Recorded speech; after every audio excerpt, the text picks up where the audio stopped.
São 8h20 da manhã de terça-feira em Luanda. A situação particularmente delicada que vive neste momento o povo angolano, povo em relação ao qual nós portugueses sentimos particulares laços de amizade e de solidariedade, trouxe-nos até esta capital para ouvir uma das principais partes envolvidas neste conflito, um dos grandes protagonistas desta situação, o Presidente da República Popular de Angola, José Eduardo dos Santos. Sr. Presidente, como é que o Sr. Presidente encararia a morte do Dr. Savimbi, líder da UNITA? Quais seriam, em sua opinião, as consequências políticas, morais, culturais até, dessa eventualidade que pode acontecer, quer através do atentado ou de um assassinato, ou mesmo de uma simples enfermidade? Muito obrigado, em primeiro lugar, pela oportunidade que me dá de me dirigir ao povo português nessa altura, e queria, por começar, por apresentar as minhas saudações a todos os portugueses. Em segundo lugar, queria também fazer um breve comentário sobre a sua introdução. É que nós não somos protagonistas da situação de guerra, pelo contrário. Estamos à procura de uma solução de paz, afirmamos isso desde há muito tempo. Poderíamos, por conseguinte, ser considerados como os protagonistas da paz. Sr. Presidente, mas, por outro lado, lembro-lhe apenas que não falei em guerra, falei na situação particularmente delicada que vive o povo angolano, apenas isso. Muito bem, essa situação particularmente delicada é caracterizada por uma guerra que vivemos hoje, em que há as partes de que referiu. Por essa razão, entendi necessário fazer este comentário. Em segundo lugar, respondendo já diretamente à sua pergunta, queria dizer que nós não desejamos a morte a ninguém. Estamos à procura de uma solução de paz e de reconciliação nacional. É evidente que a morte é natural, todos nós passaremos por aí, mas o nosso desejo é que todos os angolanos possam um dia entender-se e estabelecer as bases de uma reconciliação nacional sólida. Sr. Presidente, eu não atribuí tais intenções, como é natural, ao seu governo, nem ao MPLA. Perguntava-lhe, mas concretamente, que consequências é que pensa que poderia ter uma eventualidade dessas? Como eu não estou a imaginar esse cenário, também não quero imaginar quais seriam as consequências de um tal desfecho. E por isso mesmo eu prefiro continuar a pensar que vai haver reconciliação nacional, haverá entendimento entre todos os angolanos para consolidar a paz. Sr. Presidente, os acontecimentos sangrentos do final de outubro, que ficaram conhecidos pela Batalha de Luanda, decapitaram, no entanto, a UNITA de alguns dos seus melhores quadros políticos. Ora, Sr. Presidente, não há democracia sem oposição e sem quadros para essa oposição. Nessa medida, não lhe parece que esses acontecimentos foram altamente prejudiciais à possibilidade da paz em Angola, que o Sr. Presidente diz desejar? Eu acho que foram prejudiciais todos aqueles passos que o Dr. Savimbi e a direção da UNITA deram no sentido de rejeitar o resultado das eleições que foram consideradas pelas Nações Unidas como geralmente livres e justas, e em seguida também todos os passos dados no sentido da preparação de uma nova guerra que acabou por eclodir. Portanto, o episódio de Luanda, de fins de outubro e princípios de novembro, não é senão mais um cenário, digamos, da guerra que era previsível e que hoje, afinal, estamos hoje a viver em Angola. Não pode haver democracia sem oposição, concordamos perfeitamente com esta afirmação. Entretanto, também não se faz democracia com partidos armados. A UNITA é um partido armado e é justamente por isso que nós continuamos a insistir que o Sr. Savimbi e a UNITA devem desmilitarizar a ala belicista da sua organização, de modo a conformar-se com as regras universais da democracia e aceitar o jogo livre democrático que está em curso no nosso país. Como o Sr. Presidente sabe, o Governo e a UNITA têm desses acontecimentos sangrentos de fim de outubro, princípios de novembro, como disse, interpretações completamente diferentes. Ora, alguns dos presumíveis intervenientes desses acontecimentos, e a começar pelo Dr. Savimbi, negam qualquer plano de golpe de Estado que o MPLA disse existir.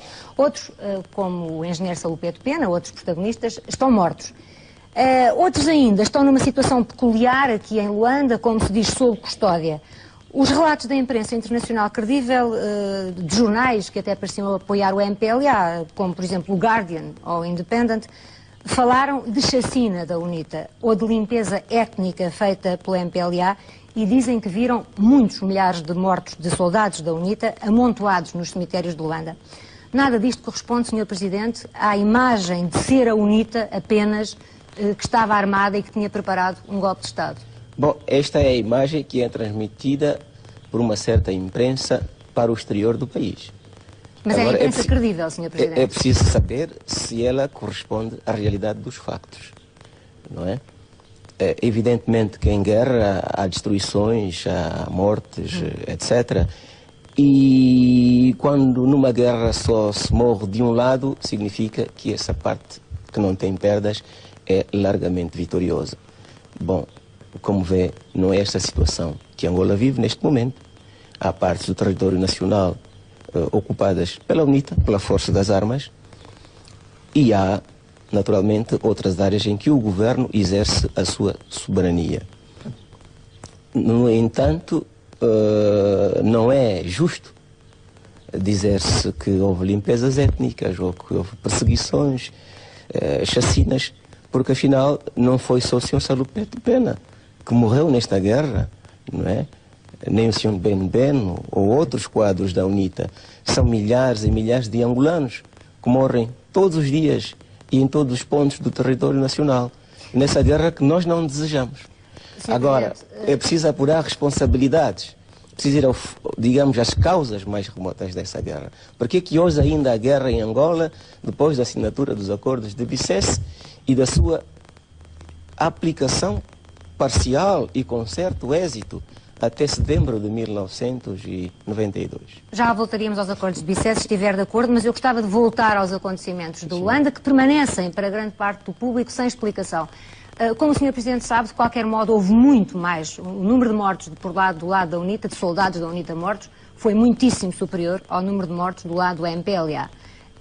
Isso parece não corresponder a essa tal ideia de que a UNITA se estava a armar para um golpe de Estado aqui em Luanda. Eu não sei em que dados a senhora se baseia para toda fazer a imprensa essa internacional, informação, mas eu não vou viver dos dados da imprensa. Eu estou em Angola. E não é verdade que houve muito mais mortos do lado da UNITA? Não é verdade. Não é verdade porque houve muitas vítimas da parte da população civil.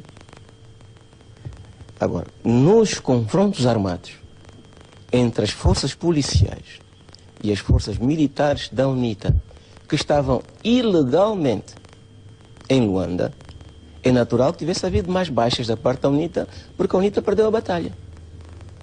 Penso que em qualquer guerra, quando se perde a batalha, tem-se vítimas mais numerosas que a parte vencedora. E o que terá acontecido em Luanda, e apenas em Luanda. Mas a guerra não se limitou a Luanda. 2 dias depois, a UNITA ocupou Cachito. Prendeu responsáveis. Causou inúmeras vítimas. Entre soldados e polícias e a população civil. Alguns dias mais tarde, ocupou Dalatando. Eu só me estou a referir a sedes de províncias. Portanto, são capitais de província. Onde também foram detidos dirigentes do MPLA, dirigentes do governo. Talvez 2 semanas ou 4 semanas mais tarde, ocupou a cidade do Ije, que também é capital de uma província. Sr. Presidente, desculpe interrompê-lo e desculpe voltar aos acontecimentos sangrentos de Luanda, com certeza. Mas ainda na véspera desses acontecimentos, o Vice-Ministro do Interior, Nandó, dizia na mesa das negociações da Comissão Conjunta Político-Militar: estamos fartos, é a guerra. Isso não significa que o MPLA já estava preparado para intervir contra a UNITA aqui em Luanda? Não, o MPLA não esteve preparado, porque o MPLA não estabeleceu no seu projeto de construção da Segunda República um cenário de guerra. Aliás, verá todos os nossos instrumentos legais concebidos neste período de transição, não é? Desde a lei constitucional e outras leis que regem a atividade do Estado, que não está presente a ideia da guerra. São todos instrumentos concebidos para a gestão e a direção do Estado em período de paz. No entanto, Sr. Presidente, como sabe, durante este mesmo período, o MPLA constituiu também um corpo especial de intervenção, a Polícia Antimotim, os chamados Ninja. Essa polícia não atuou ou atuou de forma extremamente dúbia quando a população perseguiu e matou os quadros da UNITA. Essa atitude não foi uma perversão do fim a que essa polícia se destinava, ou seja, julgo saber, ao que explicou o Governo, ser uma polícia de combate à criminalidade, essencialmente? Era essencialmente uma polícia de combate à criminalidade e também os seus efetivos não eram numerosos e estavam espalhados pelo território nacional.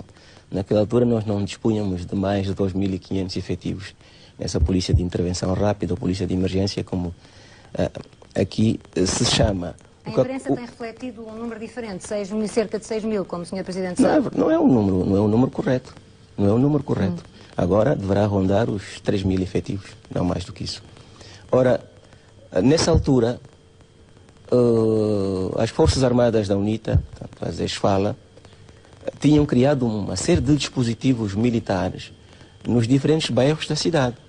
Muitas vezes impediam o trânsito, outras vezes molestavam os pacíficos cidadãos, provocavam, enfim, várias atrocidades que causaram uma grande revolta na população civil.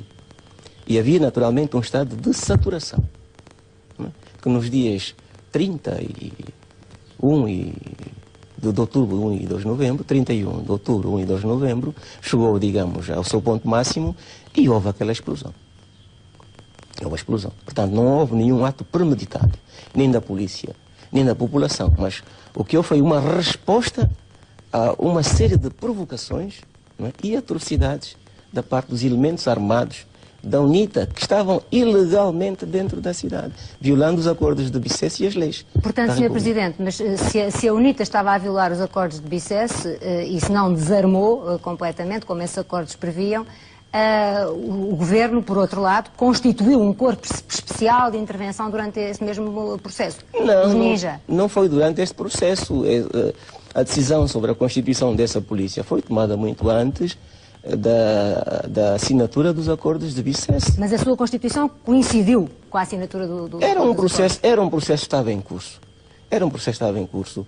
E não houve nenhuma violação dos acordos de Bicesse, na medida em que a responsabilidade pela manutenção da ordem pública estava confiada inteiramente ao Governo da República. Mas o que parece, Sr. Presidente, o que parece concluir-se desses acontecimentos é que essa polícia, em vez de ajudar a manter a ordem pública, ajudou a perseguir e a matar os dirigentes da UNITA. Pelo contrário. A UNITA introduziu em várias cidades homens armados, violando os acordos de Bicesse, e foi criando o caos. Ora, estes poucos elementos da polícia tiveram o papel de contenção, para evitar que os acordos de Bicesse se descarrilassem muito antes de outubro de 1992. Sr. Presidente, há ainda outro aspecto que gostava que já foi aliás referido, é que realmente a população de Luanda surgiu maciçamente armada durante estes acontecimentos. Ora, Luanda, Sr. Presidente, tem hoje, julgo, cerca de 2 milhões de habitantes. Demora muito tempo a armar tanta gente. Segundo os observadores aqui no terreno, essa operação de distribuição das armas à população não podia ter demorado menos aí de 10 dias. Não era o governo do MPLA que também, de algum modo, procurava o conflito, colocando armas nas mãos dos populares? A resposta é muito simples. A RTP tem correspondentes em Luanda e tem certamente várias gravações de várias operações policiais que fez, assim, de recolha de armamento e combate à criminalidade. E verá que em cada operação eram capturadas mais de 10, 20 armas de guerra. Não é? Por conseguinte, nós vivemos um período de guerra que durou mais de 16 anos. Era digamos, uma agressão que era feita do exterior contra o povo angolano. E nessa altura não eram apenas as Forças Armadas do governo que enfrentavam essa agressão, mas todo o povo estava armado. Não é? E havia vários outros instrumentos de defesa e mecanismos de defesa constituídos que se foram desmantelando pouco a pouco à medida que os acordos de Bicesse foram sendo implementados. Portanto, o Sr. Presidente nega que tenha havido distribuição de armas à população nessa fase? Se houve essa distribuição, não foi em grande escala. Não foi feita em grande escala. Então como é que a população... Era só pelo passado de guerra que a população estava armada? Até porque veja que durante a implementação dos acordos do Bicesse, os paióis, os quartéis em que estavam as tropas, etc., estavam sob fiscalização internacional das Nações Unidas. Mas hoje todos os observadores concordam que essa observação internacional terá tido muitas deficiências, mas não quer para um lado, quer para o outro. Não em relação ao governo. Mais difícil era controlar os armamentos que estavam escondidos nas montanhas ou nas florestas. Estava a falar de Luanda, Sr. Presidente. Nós estamos a falar das cidades. E o controle partiu fundamentalmente das cidades para o campo. Se houve deficiências, essas deficiências se constataram fundamentalmente no controle dos arsenais e dos efetivos da UNITA, mas não tanto do governo. Sr. Presidente, eu gostava de lhe referir um homem que eu julgo ser uma referência moral para os angolanos, Joaquim Pinto de Andrade, que em Lisboa recentemente citava a célebre frase de Martin Luther King, aplicando-a aqui ao caso de Angola. A nossa escolha hoje não é entre a violência e a não violência, mas entre a não violência e a não existência. A guerra de Angola já fez realmente, desde os anos 60, 500 mil mortos, segundo as estatísticas internacionais, o que a torna no segundo maior conflito mundial das últimas décadas, logo a seguir à guerra do Afeganistão. Se não houver já paz em Angola, Sr. Presidente, há alguma possibilidade de existência para este país? Há possibilidade de existência, eu não acredito que vamos ser exterminados. Basta ir à história de Angola, não é? Desde a chegada dos primeiros portugueses que desembarcaram na foz do Rio Zaire. E verá que há toda uma trajetória, enfim, de acontecimentos trágicos e não trágicos. Não é? Mas os angolanos estão aqui.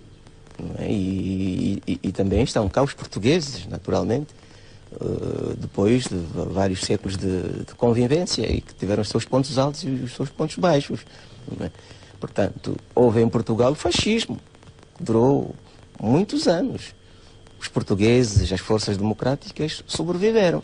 Por que os angolanos e as forças democráticas angolanas não vão sobreviver? Eu acredito que nós vamos sobreviver, acabará paz, a estabilidade, que um dia Angola encontrará o seu lugar. Mas o Sr. Presidente não concorda realmente que o problema hoje se põe nesses termos, entre a não violência e a não existência?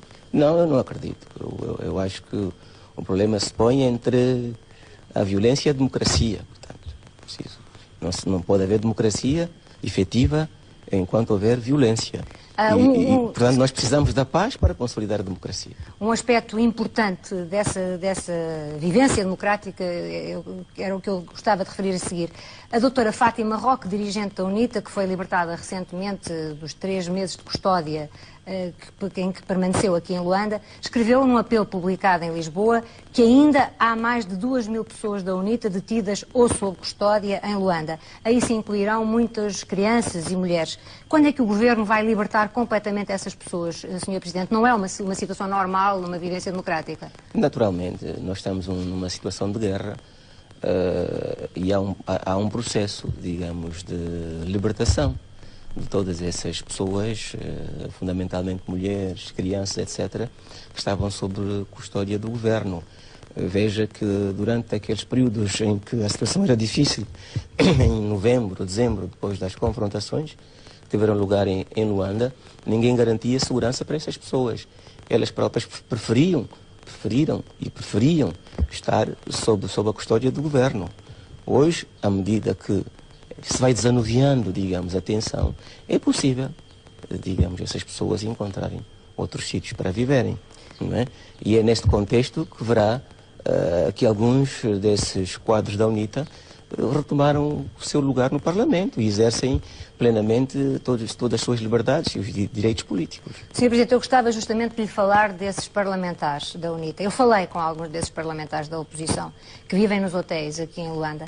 Pareceram-me seres psicologicamente muito diminuídos. Eu diria que coagidos, incapazes de se assumirem como oposição. E, por outro lado, dos 70 deputados que a UNITA teria eleito, só 9 chegaram a tomar posse. Considera que nestas circunstâncias, Sr. Presidente, o Parlamento está a funcionar democraticamente? O Parlamento está a funcionar democraticamente.